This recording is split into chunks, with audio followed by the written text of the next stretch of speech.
Hello everyone, how are you?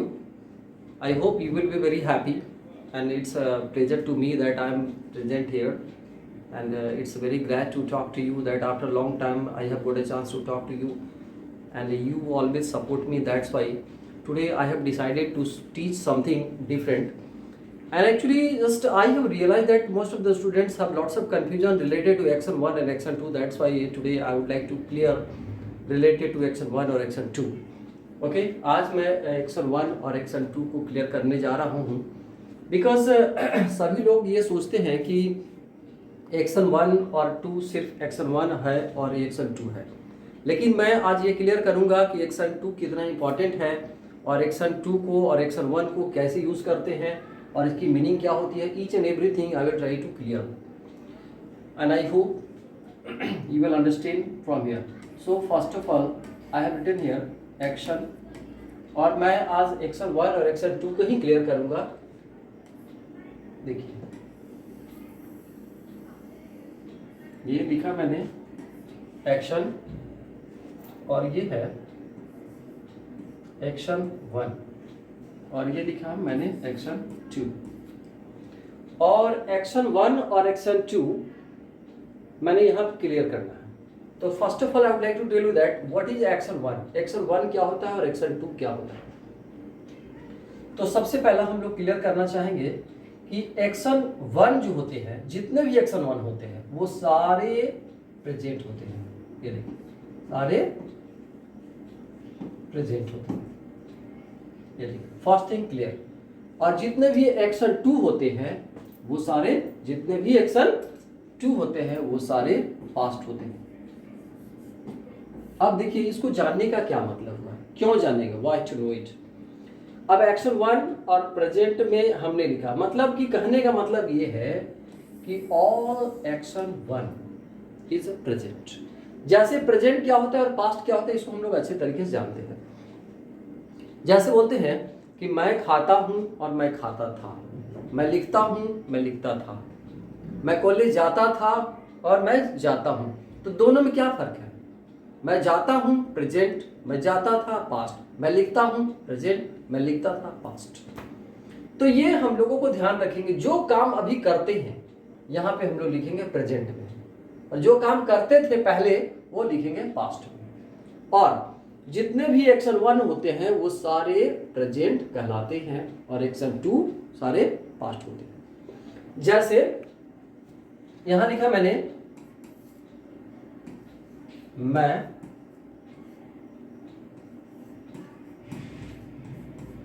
अंग्रेजी पढ़ाता हूं. मैं अंग्रेजी पढ़ाता हूं.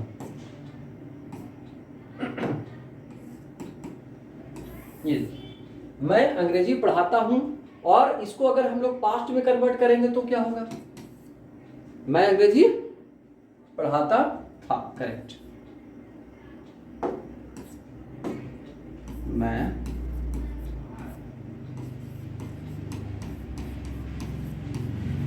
अंग्रेजी पढ़ाता था. मैं अंग्रेजी पढ़ाता था. ऐसे इसमें समझ में आ रहा होगा कि मैं अंग्रेजी पढ़ाता था और मैं अंग्रेजी पढ़ाता हूं, मैं खेलता था और मैं खेलता हूं, मैं हंसता था और मैं हंसता हूं. तो इस चीज को ध्यान करना है. जब देखेंगे प्रेजेंट की बातें हो रही है और एक्शन 1 यूज आपने किया है, जैसे आई और एक्शन 1 आई टीच.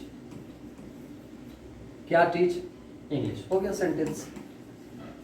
मैंने कहा था यहां पे कि अगर आप एक्शन 1 लिखते हो तो वो प्रेजेंट कहलाता है. अगर इसको ध्यान दीजिए, एक और देखते हैं. इसी को अगर हम लोग पास्ट में बदलेंगे तो क्या होगा. सीधा क्या करेंगे, आई लिखा आपने और टीच के जगह टाउट कर देंगे. आई टाउट.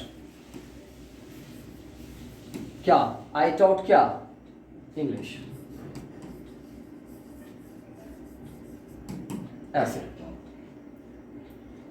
एक और देखते हैं. जैसे वह खेलता है, वह खेलता है। यहां पे क्या करेंगे, और वह खेलता था, ये पास्ट बनाएंगे, वह खेलता था। ओके, तो वह खेलता है मीन्स ही लिखेंगे, और ये थर्ड पर्सन है, इसको थोड़ा सा ध्यान रखेंगे। यहां पे अगर और भी समझना है तो इसको आप कर दीजिए एक्शन 5, और एक्शन 5 मीन्स यस और यस। यहां पे क्या करेंगे, ही प्लेज, हो गया, ही प्लेज क्रिकेट, ये मान लिया, ही प्लेज क्रिकेट। अगर कुछ भी लिखना चाहते हैं, यहां मैंने ऑब्जेक्ट डाल दिया, एक ऑब्जेक्ट डाल सकते हैं यहाँ पे।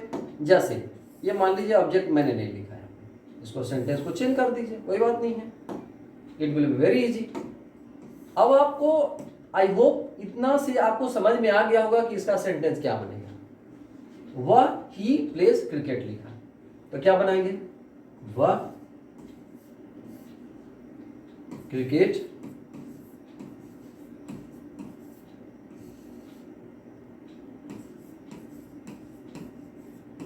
खेलता है। देखिए, वह क्रिकेट खेलता है, ही प्लेज क्रिकेट। अब मान लीजिए यहां पे लिखा वह खेलता था, तो इसको क्या करेंगे, ही, यहां पे कोई चेंजिंग नहीं है, सब में एक्शन 2 लगेगा, यहां पे कोई लफड़ा नहीं है, देयर इज नो टेंशन, सो ही। अच्छा, एक चीज और ध्यान रखेंगे, जैसे मान लीजिए मुझे एक्शन 2 नहीं आता है, तो मोस्टली क्या करेंगे, प्लेट कर देंगे ईडी, तो लगभग सही हो जाएगा, लगभग सही हो जाएगा एक्शन 2। मैं नहीं कह रहा हूं कि सभी सही हो जाएंगे, ओके, तो लगभग सही हो जाएगा। क्यों, जैसे कभी कभी क्या होता है, हम लोग बोलते हैं कि प्लेट यहां लिखा हुआ है, इसको समझ लीजिए। जैसे लिखा कि वह पढ़ाता था, मान लीजिए कुछ नहीं आता बोलना, इसको कुछ नहीं आता है, जैसे वह पढ़ाता था, अगर जो आपने बोल दिया, अभी मैंने बोला कि ईडी लगा दोगे आप तो सब में सही हो जाएगा, तो आप क्या करोगे, वह पढ़ाता था, आप ये टीच का टाउट होता है, टीच का टाउट होता है, लेकिन अगर जो बोल लोगे ही टीच्ड, तो सामने वाला व्यक्ति समझ जाएगा कि वो टीच्ड लगा रहा है, वो बोलना चाह रहा है एक्शन 2, लेकिन एक्शन 2 उसको नहीं पता है, ईडी लगा रहा है, इसका मतलब कि वो एक्शन 2 बोलना चाह रहा है, वो समझ जाएगा सामने वाला कि एक्शन 2 बोलना चाह रहा है, पास्ट बोलना चाह रहा है। समझ में आ गई, कहने का मतलब है कि किसी भी एक्शन 2 में आप ईडी लगाओगे, आराम से बना सकते हैं पास्ट।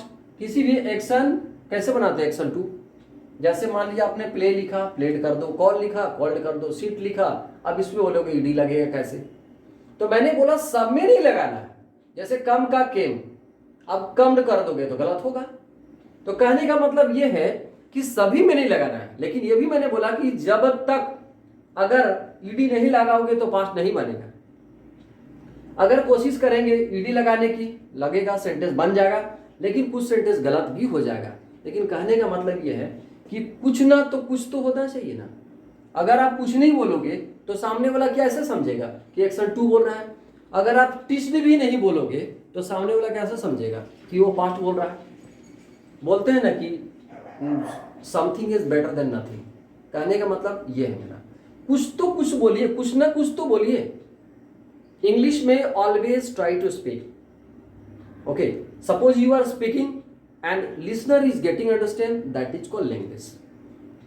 अगर आप बोल रहे हो, सामने वाला समझ रहा है, वही इंग्लिश होता है। आप एक्शन 2 के चक्कर में रहोगे, एक्शन 2 मुझे नहीं आता है, तो क्या करोगे, आप नहीं बोलोगे, नो, कोशिश करना है यहाँ पे।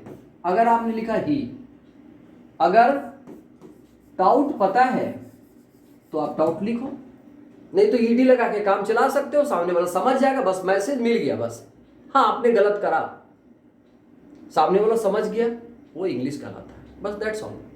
इतना आप सोचेंगे इंग्लिश में तो बहुत टाइम लगेगा। मैंने कहा आपको कि nothing is, something is better than nothing. तो ऐसे हम लोग सेंटेंसेस बना सकते हैं। ऑलवेज क्या होता है, हम लोग यही सोचते हैं कि जब बनाएंगे तो अच्छा ही बनाएंगे, और वही चक्कर में कुछ नहीं बोल पाते हैं। तो मैंने कहा जैसे आपको लिखना है यहाँ पे कॉल, ईडी कर दूं। अब जैसे लिखना है डांस, तो डांस कर दीजिए, कोई बात नहीं है, जो भी आता है आप लिखें, और नहीं तो कम का केम होता है, आप आराम से बनाइए। ओके, अब पुल का पुल्ड होता है, आराम से बनाएंगे। तो ये कोई भी आप कोई भी सब्जेक्ट लगा करके सेंटेंस बना सकते हैं। जैसे मैंने कॉल किया था, आई कॉल्ड, वह डांस की थी, शी डांस्ड, वह आई थी, शी केम, मैंने दरवाजा खोला, खींचा, आई पुट द डोर। तो ऐसे सेंटेंसेस आप बना सकते हो। अब यहां की बात करें, एक्शन 1 और एक्शन 5 लगा के सेंटेंस बना सकते हैं। एक्शन 1 मतलब क्या, कोई भी फर्स्ट पर्सन और सिंगुलर, फर्स्ट पर्सन और सेकेंड पर्सन के साथ आप एक्शन 1 लगाइए। जैसे यहां लिखा आपने दे गो, हो गया।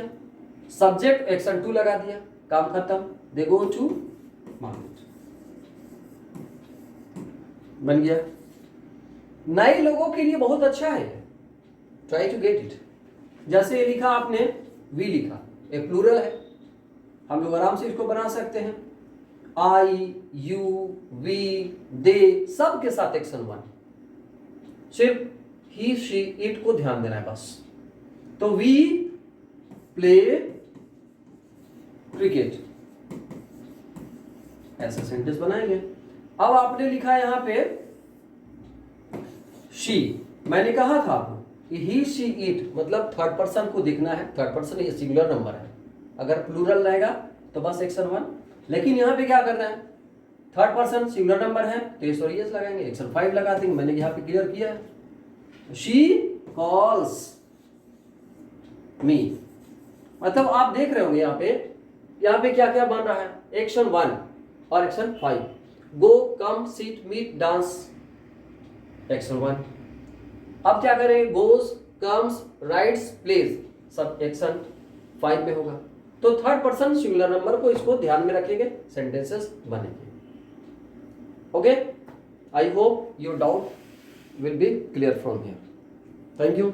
और जो भी प्रॉब्लम हो आप कमेंट सेक्शन में आप लिख सकते हैं, कहाँ क्या प्रॉब्लम हो रहा है, you can write and I will try to help you. Thank you for watching this.